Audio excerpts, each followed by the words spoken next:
Hello ladies and gentlemen, my name is Beluga Whale and we have an Ekko video today. Now it is going to be why did I lose, so obviously I lost this game.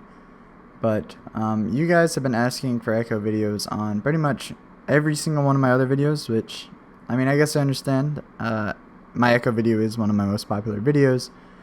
It'd be nice if we could just play other champions and mix it up, but anyways, here's some Ekko footage because you guys have been asking about it every chance you get. So what I'm gonna do, and this intro is gonna take a little bit longer than usual. I'm gonna just kind of say my build and stuff because I know that's what most people are gonna be wondering about.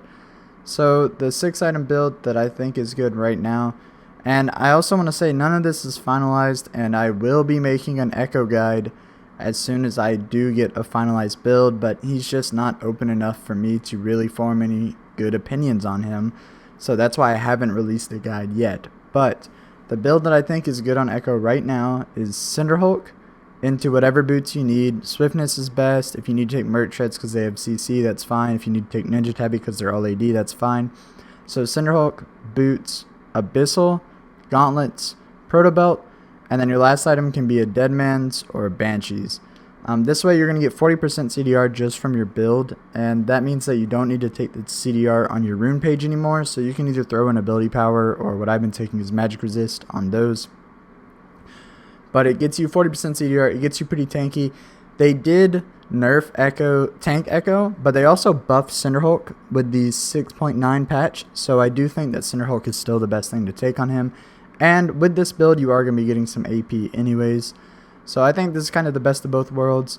The runes, like I said, they're the exact same, except you change the CDR blues to whatever blues you want. I've been taking magic resist. Masteries are the exact same. And this is what I think is good right now, but once again, I just want to say none of this is finalized at all. And please don't ask me. I mean, if you have any questions, feel free to ask, but I honestly don't know what's best. So don't ask expecting a definitive answer, I guess is what I'm trying to say. So anyways, that should be enough of the info for Ekko, and then we'll go ahead and get into the gameplay.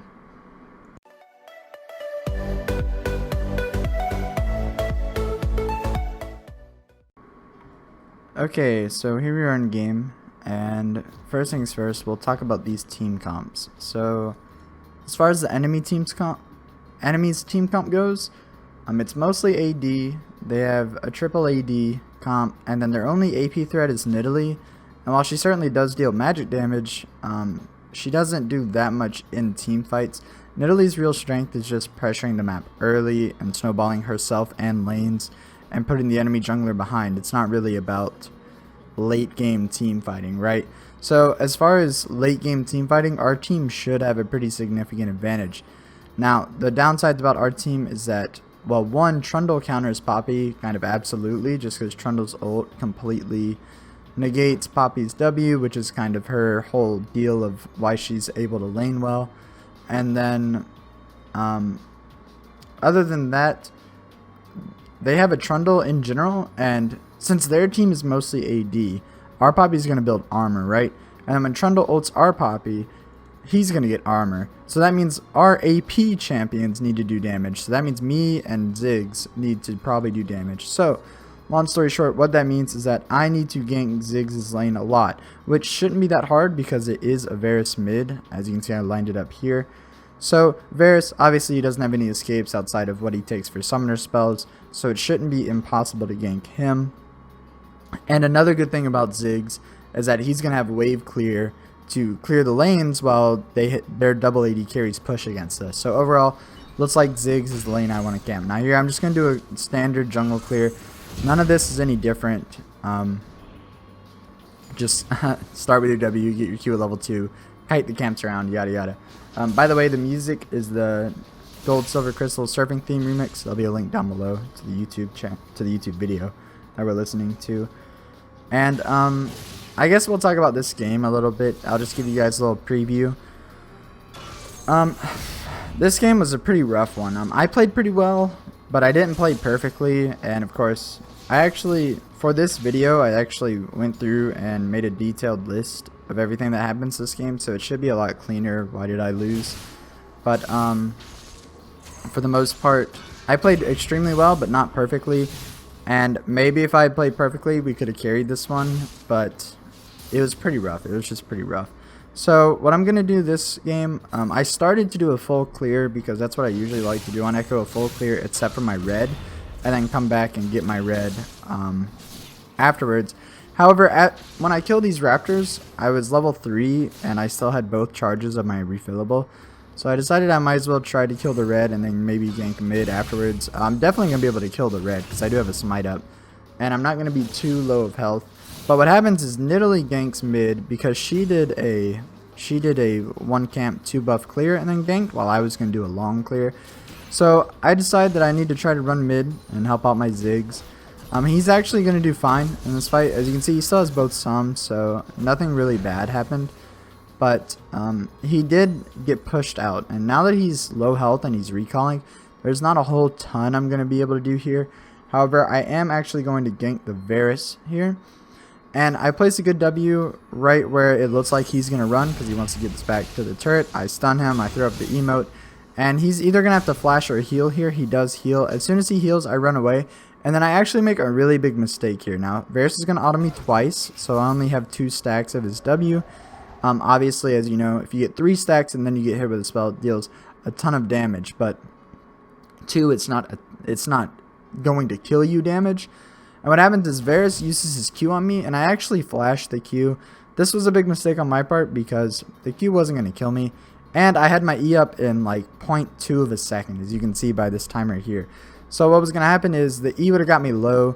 I could have just, well, Varus's Q would have got me low, and then I could have just used my E to escape him afterwards. But instead, I flashed it. That flash isn't going to make a huge deal of difference. However, it's still a mistake. So when you make a mistake like that, it's something I could have avoided. Now, Varus used his heal, but he's still pushing. And since Nidalee didn't come to help Varus when I was here getting low and fighting him, I figured that Nidalee wasn't here. And actually, we can turn on this. She's doing her Krugs right now. So because of that, I didn't know she was doing her Krugs, but I just knew that she wasn't around mid since she didn't come to help Varus. So because of that, I am going to throw my W behind him again. This time he actually flashes the W to where I can't hit him, but now he doesn't have flash or heal. And Nidalee actually gets executed the Krugs. Once again, I didn't know that. It doesn't tell you in all chat if that happens. Here, I walk back up to make sure I get some experience for these minions dying, which I do. Then I am going to leave. So now that gank was pretty successful. I mean, we didn't get a Varus kill, but myself, I got both of Varus' sums. And that means that Varus has pretty much no escapes. And remember, we did want to gank Ziggs. We already mentioned that. So I'll probably be going mid again soon. However, or I should go mid again soon. However, what I actually do is I path down to my Gromp. Now this is, it's okay. It wasn't the best thing for me to do, but it wasn't the worst thing I could do either. What I should have done, and what I've been saying to you guys right now, is I should have just gone straight back mid and then punished the Varus for not having any sums and trying to snowball my Ziggs, because that's really how we're going to be able to win this game. However, the reason I go down is just to do a sweep of my jungle. You guys know what a sweep is. It's just efficient jungling. So I'm going to go kill the Gromp, I'm going to kill the wolves, and then I'm going to go up and see what's going on the map. And like I said, this isn't terrible. I mean, it's efficient jungling, so at least I got that right. But I really have to snowball the Ziggs here, and it doesn't really look like it. We're only 1 kill down, but I didn't really think about how harshly Trundle's going to start countering Poppy once they hit level 6. And also, my bot lane, and they're not going to really win this bot lane. They shouldn't really lose it either. It's kind of a stalemate because you don't really beat Soraka with a Taric. You need like Alistar or Blitzcrank, somebody that can really get Soraka out of place to beat her. Taric just isn't going to be capable of doing that. So this bot lane pretty much is going to be a standoff. So because of that, the only lead that I'm going to be able to get from my team, and well, I could gank bot. That would work too. But since I need the snowball Ziggs, like we mentioned earlier, then that just means the only lead our team's going to be able to have is me ganking mid, right? However, I go for the efficient jungling. That's a mistake in this certain scenario. Nidalee actually shows up again mid. However, Ziggs still has both of his sums. He still had a flash, so he was perfectly fine here. I come to counter gank them, but I completely butcher my W. I thought that maybe the enemy team was going to dive the Ziggs. They're playing a lot safer than that, so my W is way off of target. And then I walk into the lane. I'm not going to be able to catch anyone because I don't have any boots right now, and I was actually pretty slow. So they're going to get away. I'm going to help my Ziggs push because he's low health and he's low mana, so he obviously wants to back. I'm going to make sure he gets most of the CS out of this. I just wanted to push so that he could leave, pretty much. So we do that. That's all fine. The only bad thing is that I could have been there before Nidalee, obviously, if I just ran straight mid, and that might have resulted in a kill on Varus instead of my Ziggs having to go back. And then now the clock is running down on me going to be able to punish this Varus. And really and truly, a Varus, I should have been able to get 2 ganks in on him before his flash came up, but we're only going to get 1. That's actually going to happen in a little bit. Not too terribly long, but it is going to happen before his flash comes back up. But anyways, going to definitely give this blue to my Ziggs. I actually bought a Hunter's Potion when I recalled, so I don't need blue at all. So I'll make sure that he gets that. And yeah, now it's just going to be farming for a little bit. The farming's fine, but once again, and I'm sorry that I've been saying this so much, but we really got to make sure that Ziggs is doing well in his lane. So if anything goes on mid, I just need to go straight there, right? Like if any chance arises, I should be in the mid lane. So what happens is I come to kill the Raptors, and then Ziggs starts roaming down to bottom, which I guess is okay. He wanted to kind of snowball bot, but he does go through the enemy's jungle, and the enemy team is going to see him. I think Nidalee and Varus were kind of chasing him through. Overall, it's not the best, and I could have, when I killed Raptors, I could have ran straight down, and I could have been next to Ziggs. But it's not going to be the end of the world. He's not going to die to it. I'm going to go kill my jungle, and I am going to finish off this red because I just wanted to finish off my whole jungle up here. And then, looks like the enemy team's pinging the Varus to take the turret. I don't think he's going to take it now. So overall, this isn't awful, but once again, we're not winning. We're not losing by that much, but really, we needed to come out of these lanes a lot better than we were, because since they have double AD carry, they are going to be able to push and end the game pretty quickly, so it's not the best. Now here, I come for a gank on Varus, and he knows that Ziggs is coming up. I mean, I guess he can see Ziggs right now. I think he had this warded. So he's going to run up to the top bush to avoid Ziggs. But then I'm going to be there waiting for him. I don't even have to use my E or anything. This is a mistake that a lot of people make, I think. Just because you have a gap closer doesn't mean you have to use your gap closer. I might as well walk in. I wasn't sure if his flash was up. As you can see, or you might just be able to see, it's not quite up on Varus. It's going to be up any second, but it's not up yet. So I definitely don't want to use my E.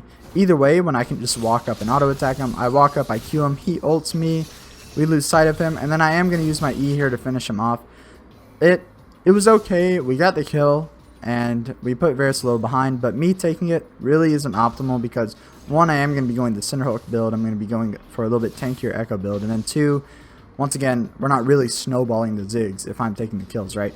So now I come top to help Poppy because, and this was actually the right thing to do. While I've said before, it's not great to gank lanes that are losing, I have also said that sometimes you have to put a band-aid on those lanes. And this is one of those cases where I wanted to make sure that Poppy didn't just totally feed. I didn't think that we were going to be able to help her win lane, but if I can just stop her from dying so much, it's going to be good. However, once again, I butcher another W.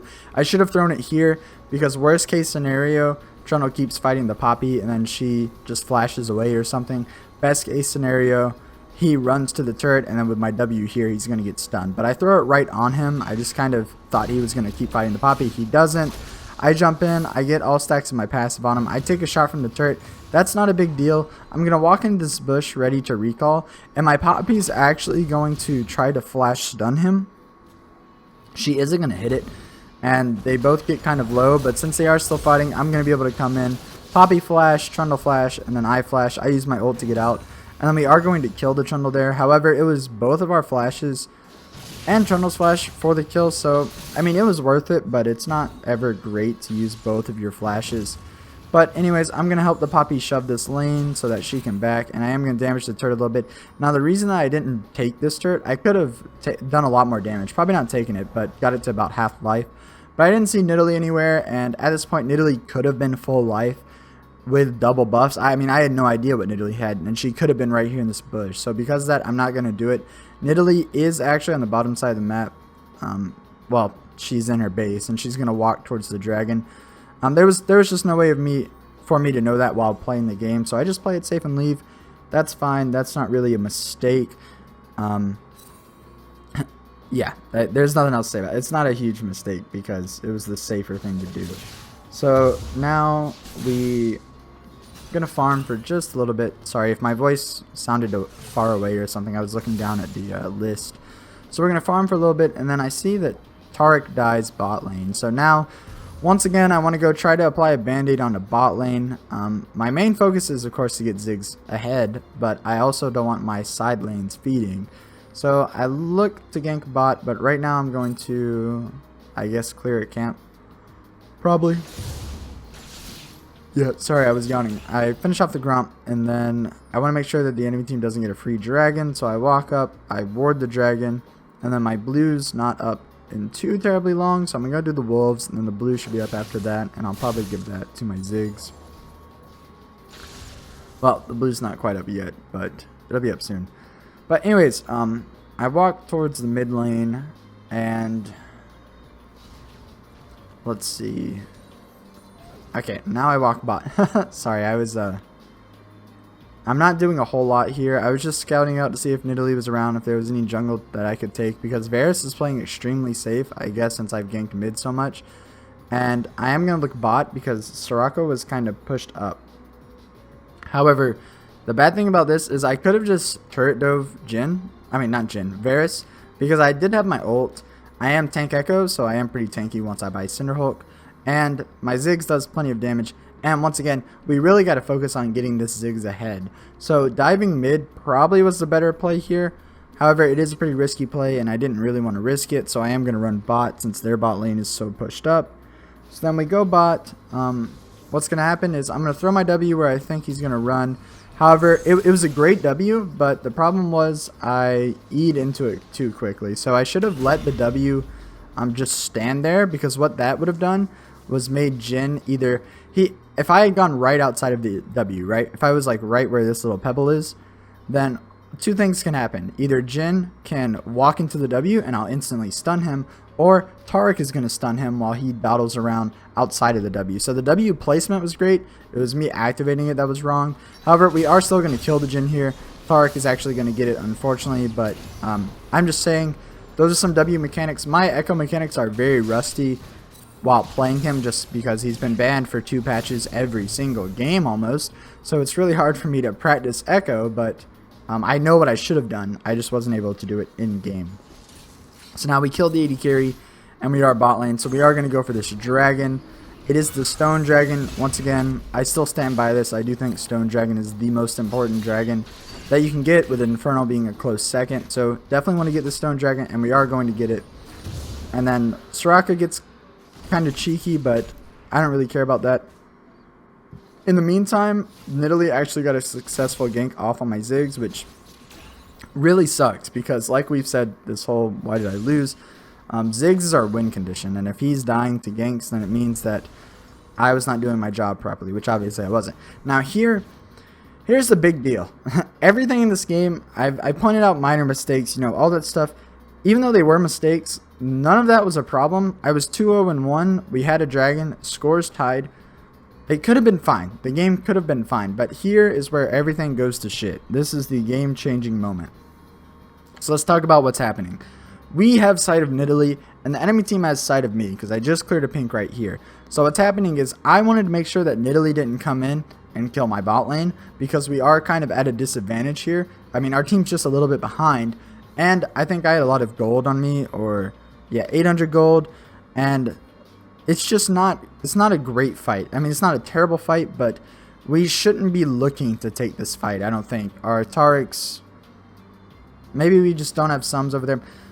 Yeah, alright, so Soraka has both of her sums, our Taric doesn't have flash, and the enemy team is going to get a lot of poke in our bot lane beforehand.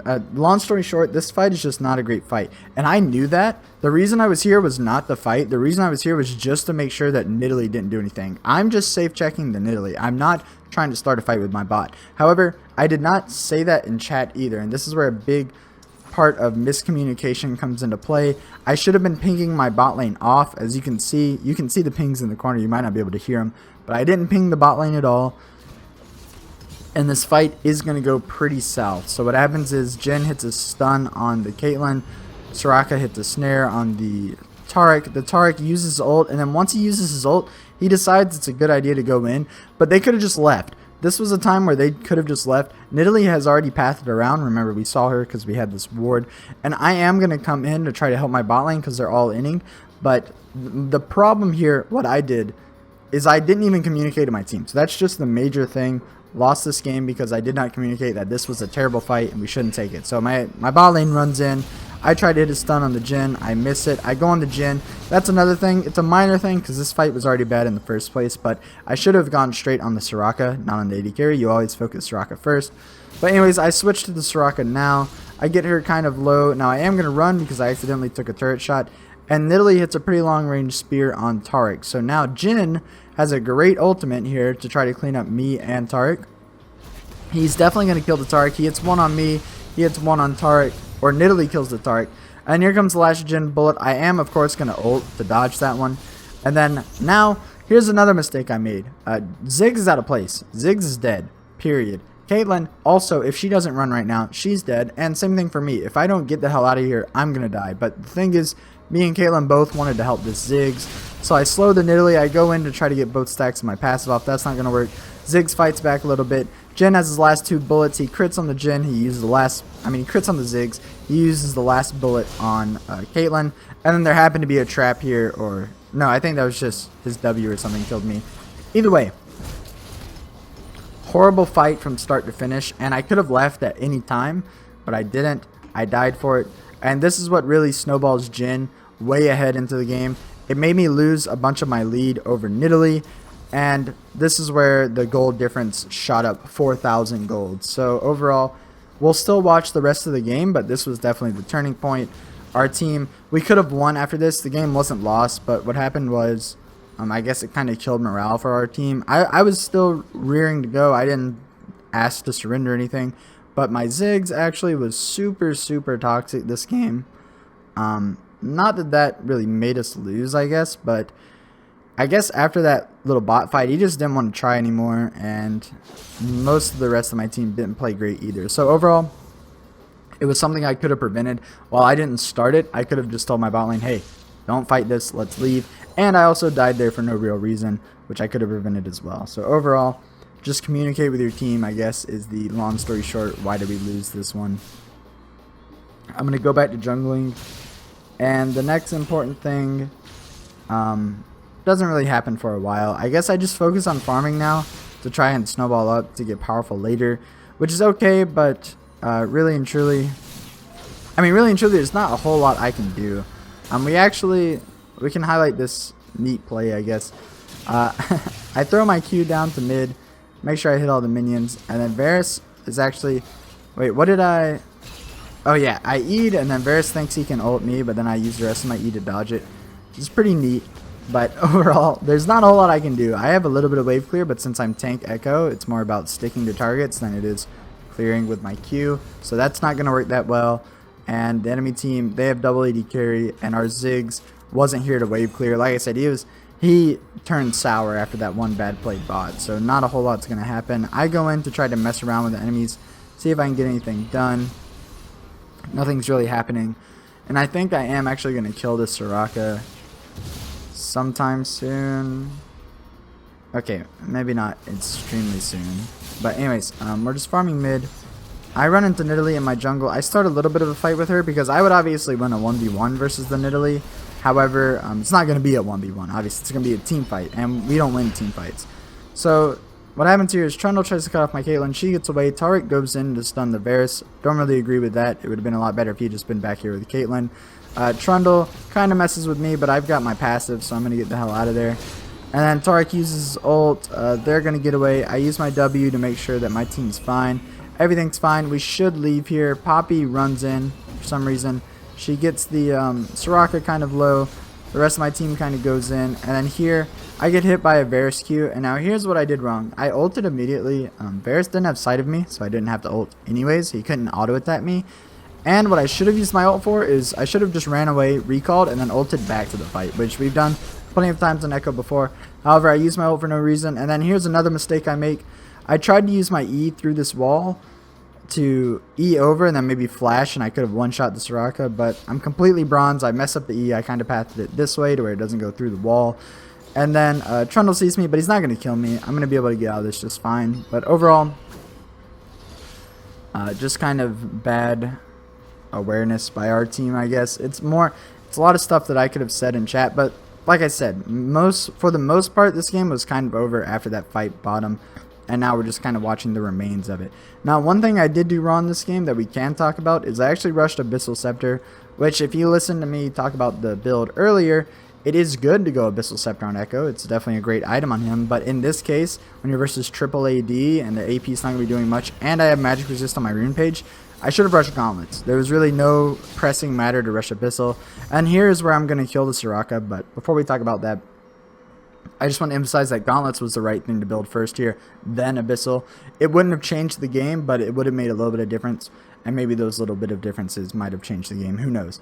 But anyways, I jump on the Soraka here, and I am going to kill her, but what's wrong with this is that I don't have my ultimate, and when you're losing the game this badly, you don't really want to go for really deep plays without your ultimate, because what's going to happen is I'm going to kill Soraka, but then I'm going to die as well. Or I think she dies right after me. Either way, I'm going to kill her and then die for it. Yeah, right there. And then I'm going to die to Jhin. And then that's okay. It's not bad to trade kills when you're behind. However, I died right next to the dragon, and it was a stone dragon. So what I should have done is just not gone after the Soraka, waited till my ult was up, and then contested this dragon with my ult. Because you guys have seen me do it before. You can just E in, smite the dragon, and then ult back out as Ekko, and it's a pretty safe way to steal dragons. So that's what I could have done instead of killing the Soraka, but overall, like I said, it's mostly about that one team fight. And then also, my Band-Aid didn't really work top. However, lane phase is kind of over at this point. The enemy team's grouping to push turrets, so it's not like I can really gank that well for top lane, but clearly I didn't help top lane enough if they have this kind of score, and also clearly Ziggs is not snowballed at all, so he's not going to be able to carry. And now, okay, top lane, I tunnel on chasing this Trundle. As you can see here, I've been chasing him for a while, and I get my passive on him, and that's fine. I was going to leave at this point, but once again, I didn't tell my team that. And then what's going to happen is Poppy's actually going to go for the Trundle here. I guess his dancing triggered her or something. I don't know. It's a horrible fight, and I kind of baited her into it. You know, I can't blame her for this because I'm the one that chased Trundle from here all the way to here. So, you know, I'll take a little bit of blame for baiting her into this fight. It's not going to work, obviously. I try to stun the Trundle. I mess it up. She's going to die. And then Taric comes in to stun the Varus. And I think somebody else is going to die too. I can't remember. Maybe not to this Jhin ult. Oh yeah, what happens is Trundle just completely chases down our Caitlyn, and we try to peel for her, but his gauntlet slows too much. And then here I am actually going to make a sick play to try to kind of make up for my mistake, but overall, I could have just not chased the Trundle. I wouldn't have put Poppy in that situation, and Poppy and Caitlyn wouldn't have been dead. So that's another mistake I made. Now here, I am going to do the good old throw my W down, wait till my ult gets in it, ult back. I hit Soraka with my ult and with my W, so I am going to kill her. I try to get 3 stacks my passive on Trundle. It's not a big deal if I don't. I am going to leave here, however, Taric's also going to die because he just didn't know what the hell was going on, and he kind of delayed his running away. So he dies too. And overall, it's a little too late. Now the enemy team's just going to be pushing. Poppy comes back top. I'm killing my red because we can't fight this. I mean, if anyone else is here, we can't fight this. And here I actually come to kind of try to help her. I should have just recalled. These Krugs are actually going to delay my recall a little bit. And then I Q them and they almost delayed again, but it's fine. They don't. However, I should have just left. And since I waited so long to leave, like I could have killed red and immediately recalled, but I didn't do that. The enemy team's going to take a turret out of it. And then Trundle's going to run amok along our backline. Now here's another fight where it looks like I have a good chance to go in, but I don't have my ult, and I should have just waited on my ult. There were 2 deaths this game that were completely because I went in without my ult. Here's another one of them. Jhin flashes away, and then at that point Varus is wailing on me, Trundle's wailing on me, Jin's wailing on me. So I am going to die, but once again, obviously, I wouldn't have been dead there if I had my ult. And then now, the enemy team's pushing. They are going to grab this inhibitor, I think, and then work on mid turret. And my team is going to end up surrendering here pretty soon. I don't think anything else major happens. Yeah, I can't even speed it up anymore because the game's pretty much over. So, final opinions on Ekko, I guess, aside from this game. And this game I could have carried, but I just didn't play perfectly. Like I said, I played pretty well, but not good enough. But anyways, final opinions on Ekko. And like I said, you guys can watch me fight if you want, but nothing else really happens. It's going to end any second. But, final opinions on Ekko. I think he's okay. The downsides to Ekko right now is that the meta is on champions who can instantly fight, like fight at level 1 through level 13. You know, it's all about early to mid game because of the new jungle timers. Sorry, that was my clipboard you heard. Because of the new jungle timers, new Rift Herald, and new dragons. All that stuff is extremely important, and you also want champions that can take turrets, obviously. So really, it's all about high pressure junglers right now, and Ekko, as we've always said, is a champion that scales, and you just want to kind of farm up early and scale into late game. So I don't think Ekko's that great. I'll of course try to make an in-depth guide as soon as I can for you guys, but I just haven't really had any success with Ekko. And obviously this says victory because it's spectator. We definitely lost. But anyways, I haven't had any success with Ekko. I don't even really enjoy playing him right now just because it just doesn't feel great to play him because of how out of the meta he is. But I will try to get you guys a guide as soon as I can. Overall opinions on Ekko, I'd give him a B- on my scale or on my ranking scale, simply because you need early high pressure junglers, and that's not what Ekko is. Ekko is made to outscale, but so many league games end so early with the current state of the game that you just can't play champions that outscale, at least in solo queue, maybe in ranked 5s, but overall he's not fantastic. I have to give him a B-. So anyways, that's going to be it. Remember, you guys can ask me any questions you want, but once again, I don't know that much stuff for certain because I just haven't played Ekko that much. So maybe I'm wrong. Maybe a different build on Ekko will get him to where he's great again. And I, of course, did mess up a lot of stuff this game, so maybe if I had done all that stuff correctly, he'd be better. But overall, I'm not feeling him right now is my final opinion. So thank you guys so much for watching, and I'll see you next time. Goodbye.